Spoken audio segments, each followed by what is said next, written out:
Cannabis has been intertwined with human civilization for thousands of years, with archaeological evidence suggesting its cultivation dates back to ancient times. The earliest known use of cannabis appears in Central Asia, particularly in what is now China, where hemp fibers were discovered in pottery dating to around 10,000 BC. These early civilizations recognized the versatility of the cannabis plant, utilizing its strong fibers for textiles, rope, and paper production. Archaeological findings indicate that ancient Chinese texts from around 2700 BC mention cannabis as a medicinal plant prescribed for various ailments including gout, rheumatism, and malaria. Emperor Xin, considered the father of Chinese medicine, documented the psychoactive properties of cannabis in his pharmacopoeia, suggesting its use for pain relief and spiritual practices. The spread of cannabis throughout the ancient world followed trade routes across Asia, Africa, and eventually Europe. In India, cannabis held sacred status in Hindu traditions, with references to it appearing in the Vedas, ancient religious texts dating back to 1500 BC. The plant was known as bhang and was consumed in various forms during religious ceremonies and for medicinal purposes. Ancient Egyptians also utilized cannabis for medicinal purposes, with evidence suggesting treatments for inflammation and glaucoma. Traces of cannabis have been found in the remains of Egyptian mummies, indicating its widespread use in their society.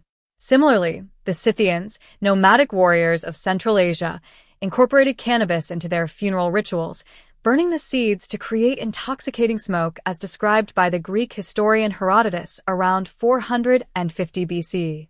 Cannabis arrived in Europe primarily through the expansion of the Roman Empire, though its use was mainly limited to hemp fiber production rather than for its psychoactive properties.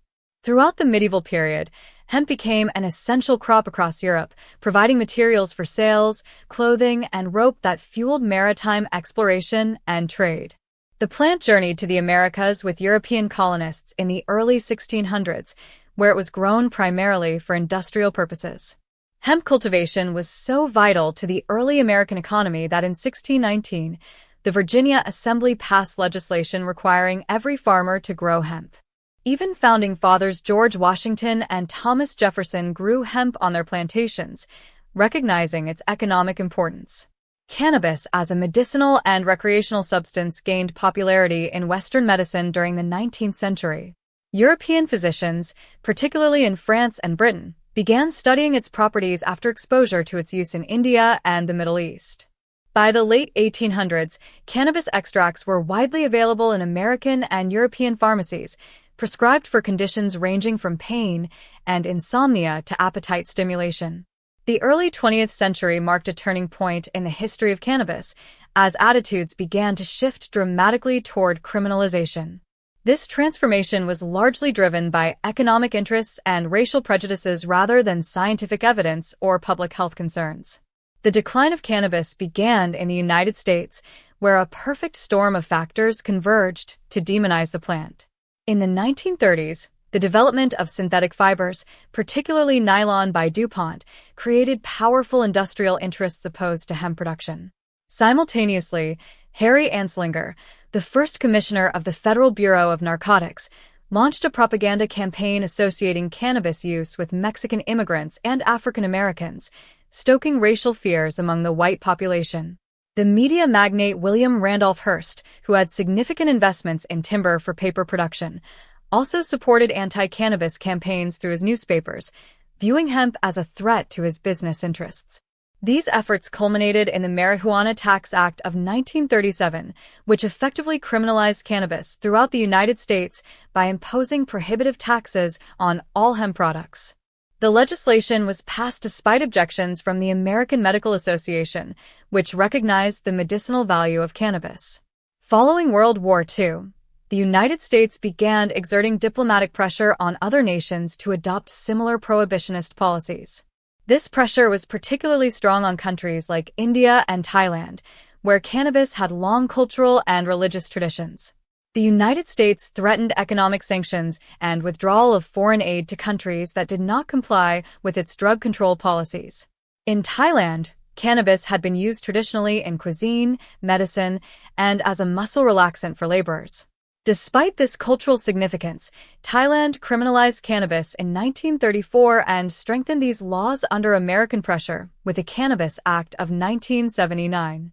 Similarly, India, where cannabis had thousands of years of religious and medicinal use, reluctantly included cannabis in its Narcotic Drugs and Psychotropic Substances Act of 1985 after decades of American diplomatic pressure. The international prohibition of cannabis was formalized through United Nations conventions, particularly the Single Convention on Narcotic Drugs of 1961, which classified cannabis alongside heroin and cocaine as having no medical value and high potential for abuse. This classification was not based on scientific research, but rather on political considerations and the influence of the United States.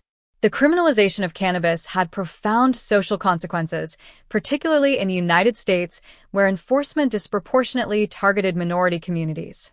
The war on drugs, officially declared by President Nixon in 1971, led to mass incarceration that disproportionately affected Black and Latino Americans, despite similar rates of drug use across racial groups. The tide began to turn in the late 20th and early 21st centuries, as scientific research increasingly demonstrated the medicinal benefits of cannabis and the relative safety of its use compared to legal substances like alcohol and tobacco. California became the first state to legalize medical cannabis in 1996, initiating a gradual shift in public opinion and policy. The early 2000s saw a growing movement for cannabis reform, with more states legalizing medical use and some beginning to consider recreational legalization. In 2012, Colorado and Washington became the first states to legalize recreational cannabis, marking a historic shift in American drug policy. This momentum continued, with more states following suit in subsequent years. Internationally, Uruguay became the first country to fully legalize cannabis in 2013, followed by Canada in 2018. These developments created pressure for reform in other nations, demonstrating that regulated legal markets could function effectively and generate tax revenue while reducing criminal activity associated with black markets.